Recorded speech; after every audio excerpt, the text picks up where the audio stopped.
నమస్తే, నేను Prem. Welcome to Khyathi Connects. ఆంధ్రప్రదేశ్లో కూటమిని అధికారంలోకి తేవడంలో కింగ్ మేకర్ గా చరిత్ర సృష్టించిన జనసేనాని పవన్ కళ్యాణ్ ఇప్పుడు తన తదుపరి లక్ష్యాన్ని నిర్దేశించుకున్నారా?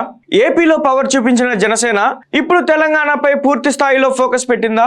ఇటీవల తెలంగాణలో జరుగుతున్న పరిణామాలు చూస్తుంటే అవుననే సమాధానమే వినిపిస్తుంది.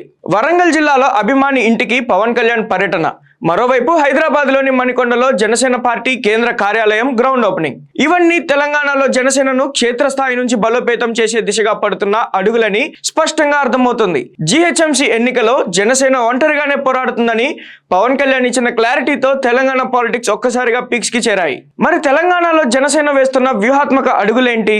విద్యావంతులు, కీలక నేతలు జనసేన వైపు ఎందుకు క్యూ కడుతున్నారు అనేది ఇవాల్టి పాయింట్ ఆఫ్ వ్యూలో చూద్దాం.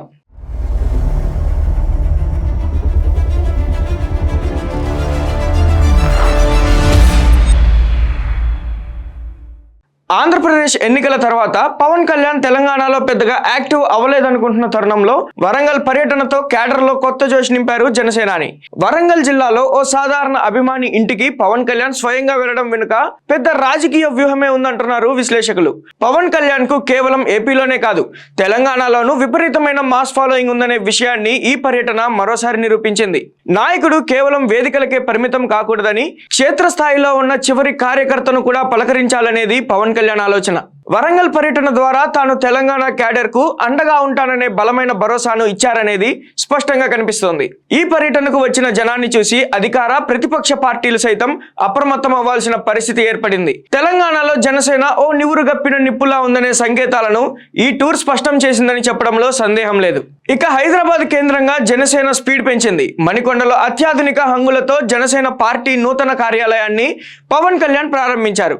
ఇది కేవలం ఒక కార్యాలయం కాదు, రాబోయే రోజుల్లో తెలంగాణలో జనసేన నడపబోయే రాజకీయ వ్యూహ ప్రతి వ్యూహాలకు కేంద్ర బిందువు. ఏపీలో పాలనా వ్యవహారాల్లో ఎంత బిజీగా ఉన్నా తెలంగాణను నిర్లక్ష్యం చేయనని పవన్ ఇక్కడి నుంచే స్పష్టం చేశారు. అయితే అందరినీ ఆశ్చర్యపరిచిన హైదరాబాద్ ప్రెస్ మీట్ లో పవన్ కళ్యాణ్ చేసిన సంచలన ప్రకటన, రాబోయే జీహెచ్ఎంసీ ఎన్నికల్లో జనసేన పార్టీ ఒంటరిగానే బరిలోకి దిగుతుందని ఆయన కుండబద్దలు కొట్టారు.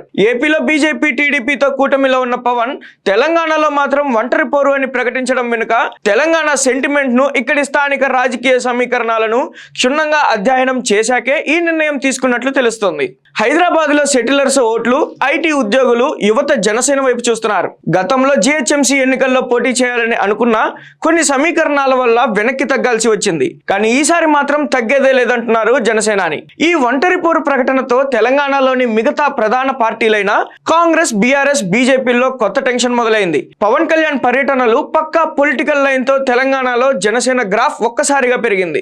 దీనికి నిదర్శనమే పార్టీలోకి విద్యావంతులు, ఉన్నతాధికారులు క్యూ కట్టడం. ఇటీవల తెలంగాణ ప్రభుత్వ మాజీ హెల్త్ డైరెక్టర్ డాక్టర్ గడల శ్రీనివాసరావు జనసేన గూటికి చేరడం తెలంగాణ రాజకీయంలో హాట్ టాపిక్ గా మారింది.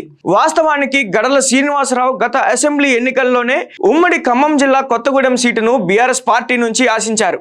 కరోనా సమయంలో హెల్త్ డైరెక్టర్ గా ఆయనకు క్షేత్రస్థాయిలో మంచి పట్టుంది. కానీ అప్పట్లో బీఆర్ఎస్ నుంచి టికెట్ దక్కకపోవడంతో ఆయన తీవ్ర అసంతృప్తితో గత కొన్ని రోజులుగా సైలెంట్ గా ఉండిపోయారు. ఇప్పుడు తెలంగాణలో జనసేనకు వస్తున్న ఆదరణ చూసి పవన్ కళ్యాణ్ సిద్ధాంతాలకు ఆకర్షితులై ఆయన జనసేనలో చేరారు.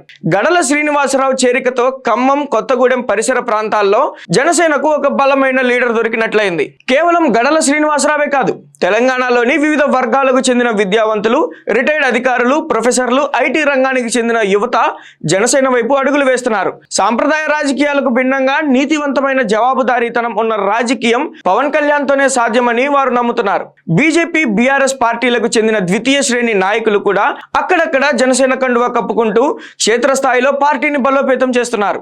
తెలంగాణలో ప్రస్తుతం త్రిముఖ పోరు నడుస్తుంది. అధికారంలో ఉన్న కాంగ్రెస్, పుంజుకోవాలని చూస్తున్న బీజేపీ, ఉనికి కోసం పోరాడుతున్న బీఆర్ఎస్. ఇలాంటి తరుణంలో జనసేన ఎంట్రీ ఎలాంటి మార్పులు తీసుకురాబోతుంది? ముఖ్యంగా హైదరాబాద్, రంగారెడ్డి, ఖమ్మం, వరంగల్, నిజామాబాద్ లాంటి జిల్లాల్లో జనసేనకు సాంప్రదాయ ఓటు బ్యాంక్ ఉంది. యువత మరియు విద్యావంతుల మద్దతు తోడైతే జనసేన ఇక్కడ కీలక శక్తిగా మారే అవకాశం స్పష్టంగా కనిపిస్తుంది. ఏపీలో పవన్ కళ్యాణ్ చూపించిన పొలిటికల్ మెచ్యూరిటీ ఇటు తెలంగాణ ప్రజలను కూడా ఆలోచింపజేసేలా ఉంది. అధికార దాహం కోసం కాకుండా ప్రజా సమస్యల కోసం నిలబడే లీడర్ గా పవన్ సంపాదించుకున్న ఇమేజ్ తెలంగాణలో జనసేన విజయానికి పునాది కాబోతుందా అనేది రాబోయే రోజుల్లో తేలనుంది. చూశారుగా, వరంగల్ పర్యటన సృష్టించిన జోష్, మణికొండ కార్యాలయం ఇచ్చిన భరోసా, జీహెచ్ఎంసీపై ఒంటరి పోరు ప్రకటన, గడల శ్రీనివాసరావు లాంటి విద్యావంతుల చేరిక, ఇవన్నీ తెలంగాణలో జనసేన శకం ప్రారంభమైందని సంకేతాలు ఇస్తున్నాయి. ఏపీలో డిప్యూటీ సీఎం గా బాధ్యతలు నిర్వర్తిస్తూనే తెలంగాణపై పవన్ కళ్యాణ్ చూపిస్తున్న ఈ స్పెషల్ ఫోకస్ రాబోయే రోజుల్లో ఎలాంటి రాజకీయ సంచలనాలకు దారితీస్తుందో చూడాలి. Thank you for watching Khyati connects.